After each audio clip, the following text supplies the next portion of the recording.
tentang Aep ketemu Peggy. Buktikan kalau Aep itu memang benar-benar melihat. Peggy berani berdebat kan gitu. Aep yang menjadi saksi kunci dalam kasus pembunuhan Vina dan Eki di Cirebon kini menjadi sosok yang dicari keberadaannya. Utamanya setelah Peggy Setiawan menantang Aep untuk membuktikan kesaksiannya atau keterangan kepada Peggy Setiawan. Pasca Peggy Setiawan bebas sebagai tersangka pembunuh Vina dan Eki, salah satu saksi kunci yang mengaku melihat Peggy di lokasi pembunuhan, Aep, menghilang. Aep pindah dari Cirebon ke Bekasi setelah melaporkan kasus pembunuhan Vina dan Eki kepada Ibtu Rudiana, ayah Eki. Jurnalis Kompas TV, Valentina Sitorus, mencari rumah Aep di Bekasi. Namun usai Peggy bebas, rumah Aep kosong.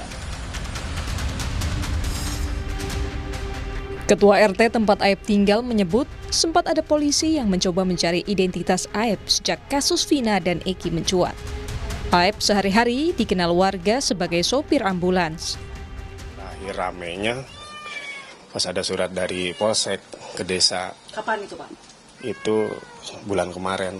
Bulan Juni berarti? Kalau nggak salah bulan Juni ya, malam-malam kita dikumpulin, nggak taunya nyocokin data, nggak taunya datanya sama gitu. Apa Pak waktu itu keperluan polisi untuk datang ke sini? Itulah Bimaspol Karangasih. Cuman menanyakan aja, ini bener nggak nama alamat sini gitu. Jarang ketemu. Ya. Kalau kesehariannya Aep sendiri? Yang saya tahu pernah ikut ambulan. Peggy Setiawan membantah sejumlah kesaksian Aep, salah satunya soal motor yang dilihat Aep berada di lokasi pembunuhan Vina dan Eki. Peggy menilai kesaksian Aep bohong. Ya menurut saya sangat disayangkan sih, karena kesaksian itu adalah bohong. Mereka mengatakan Aep ini mengatakan bahwasannya di malam kejadian itu dia melihat saya mengendarai motor warna pink yang melakukan kejahatan seperti itu salah.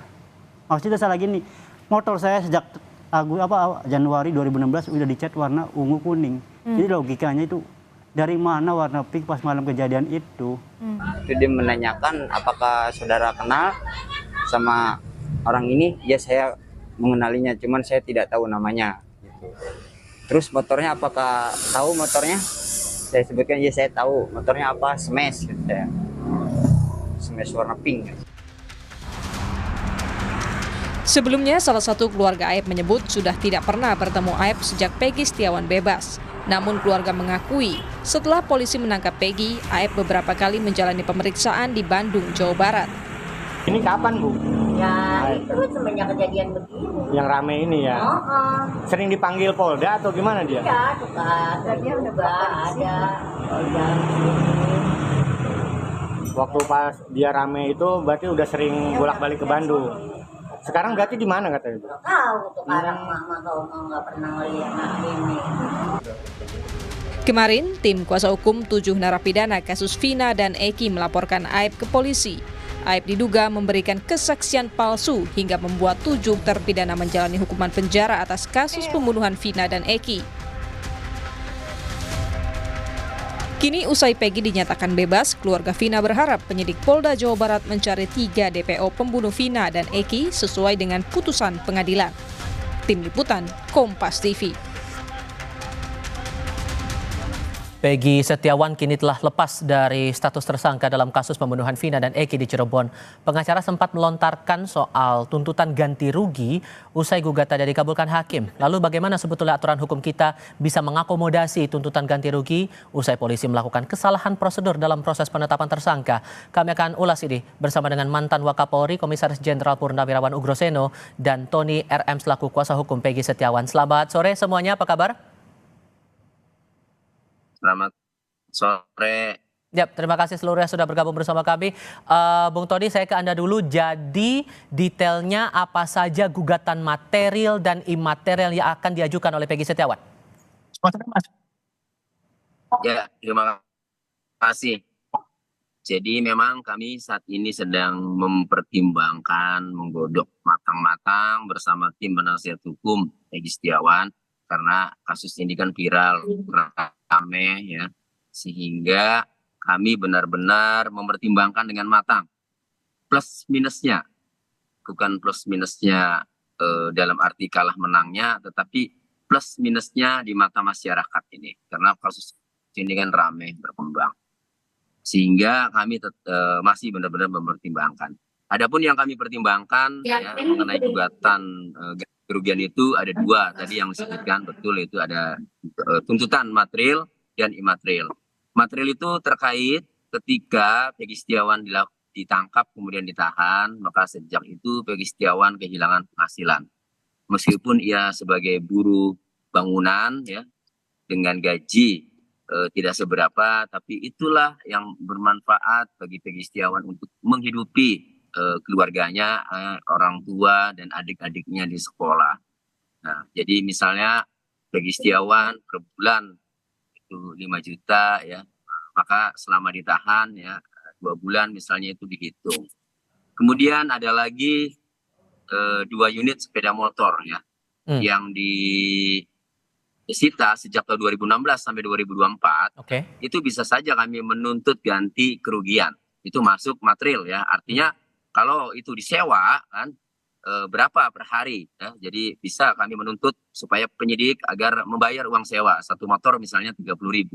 Kali 2 motor kan, Suzuki Smash sama Jupiter kali 365 hari kali 8 tahun kurang lebih 165 juta. Nah, untuk imaterial itu ya tidak terhingga karena penyidik menganggap bahwa Peggy Setiawan ini mengumumkan dalam jawaban pra peradilan yang cenderung melakukan kejahatan, manipulasi, pembohong, itu menyebabkan nama baiknya itu rusak sehingga bisa dibuat imaterial yang besarannya itu tidak terhingga. Tapi masih dipertimbangkan dengan masih dipertimbangkan, tapi Pak Ugro sebetulnya dalam aturan hukum kita gugatan setelah dilakukan salah tangkap itu ada aturannya dan berapa minimal maksimalnya, Pak? Ya, kalau surat edaran dari Mahkamah Agung kalau nggak salah ganti rugi hanya maksimal 100 juta. Ya. Dengan pertimbangan apa saja itu sebetulnya? Ya, selama dia salah tangkap pekerjaannya nggak dilaksanakan, itu yang seperti dikatakan sama Pak Tony tadi, pengacaranya Peggy tadi, ya seperti itu. Semua gugatan diajukan. Tapi kan ketentuan dari Mahkamah Agung seperti itu ya, atau pemerintah. Nah, itu yang menurut saya ke depan perlu diperbaiki.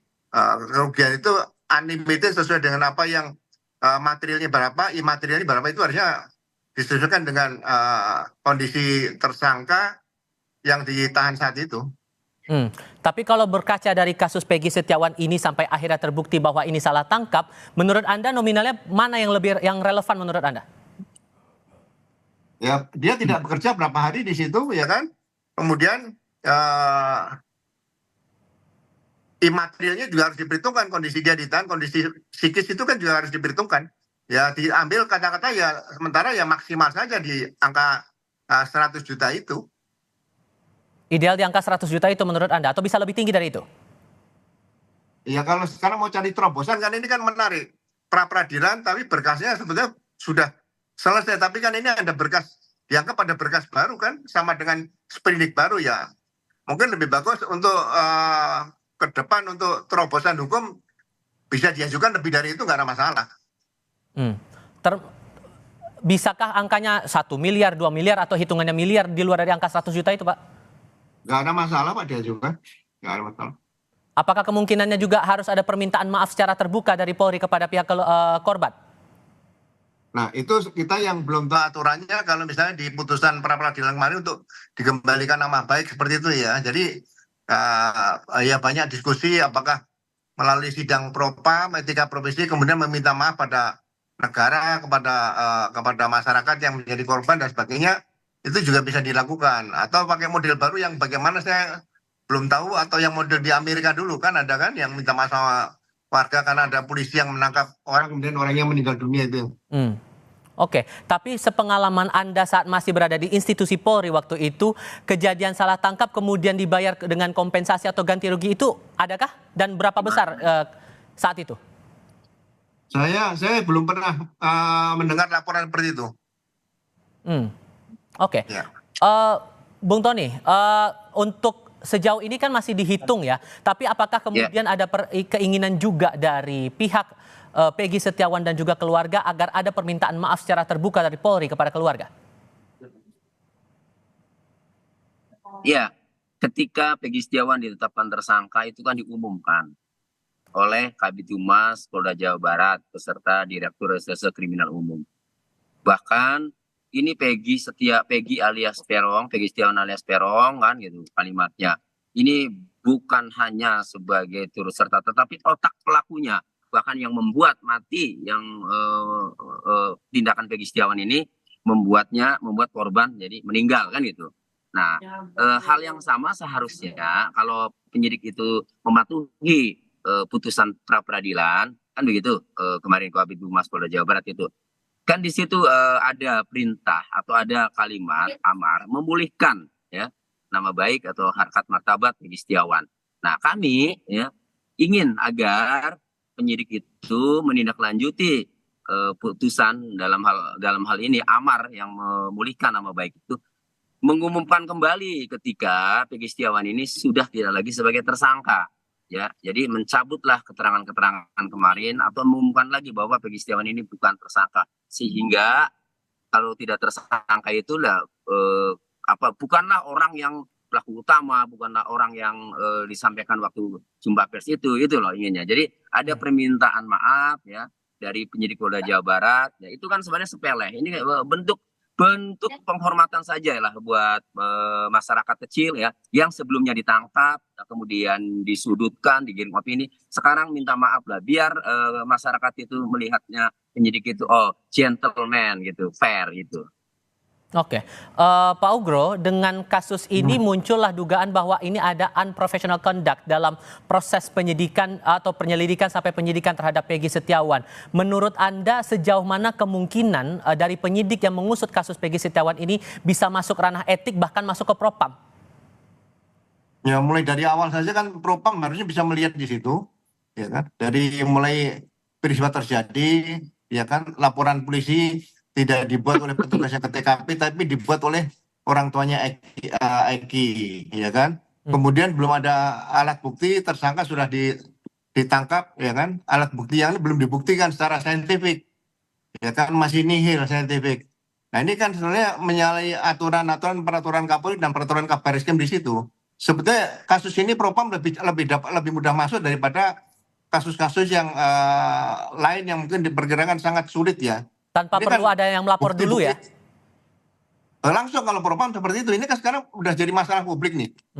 Ya kan, jadi nggak usah menunggu yang melaporkan, tapi menemukan peristiwa pelanggaran etik yang dilakukan oleh anggota Polri sesuai dengan proses penanganan penyidikan tindak pidana pembunuhan, penganiayaan dengan pemberatan, pemerkosaan di Cirebon tanggal 27 Agustus 2016. Udah itu aja. Oke, Pak Ugro Sedo, terima kasih banyak. Bung Tony RM juga terima kasih sudah hadir dalam diskusi kami kali ini. Selamat sore semuanya.